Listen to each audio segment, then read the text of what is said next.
Guys এই কুলারটা যদি আপনার বাড়িতে থাকে সেক্ষেত্রে যে কেউ এসে আপনাকে জিজ্ঞেস করবে যে আপনার বাড়িতে কি এটা পোর্টেবল এসি কিনেছেন, কারণ এই যে কুলারটা রয়েছে এটা হচ্ছে হাই প্রেসার এভাপোরেটিভ এয়ার কুলার।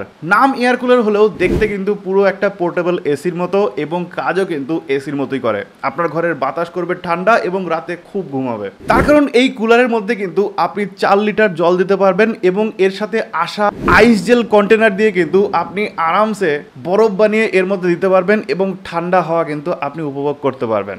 একদম রাউন্ড শেপের স্লিক দেখতে কিন্তু, এবং আপনার ঘরে কিন্তু খুব বেশি জায়গায় নেবে না। এর উপরে থাকা টাচ প্যাড দিয়েও আপনি কাজ করতে পারবেন এবং রিমোট দিয়ে তো দূর থেকে আরামসে অপারেট করা যায়। এছাড়াও পেছনের মেশ যখন নোংরা হবে তখন কিন্তু এটা আরামসে খুলে আপনি পরিষ্কারও করতে পারবেন এবং মাত্র 80 ওয়াট কনজিউম করে। সো আপনার কিন্তু ইলেকট্রিসিটি বিল নিয়েও কোনো রকম প্রবলেম নেই। আপনি চাইলে আরামসে এখানে ওখানে কিন্তু মুভ করাতে পারবেন, কারণ খুবই পোর্টেবল একটা এয়ার কুলার। ডেসক্রিপশন বক্সে এবং এখানে আমি প্রোডাক্ট লিঙ্ক দিয়ে দিচ্ছি যাতে করে আপনি আরামসে বাই করতে পারেন। আর আমার লিঙ্ক থেকে বাই করলে আপনি পাবেন এক্সট্রা ডিসকাউন্ট। আর এই ধরনের ভিডিও আরও দেখতে হলে এখনই চ্যানেলটিকে সাবস্ক্রাইব করুন।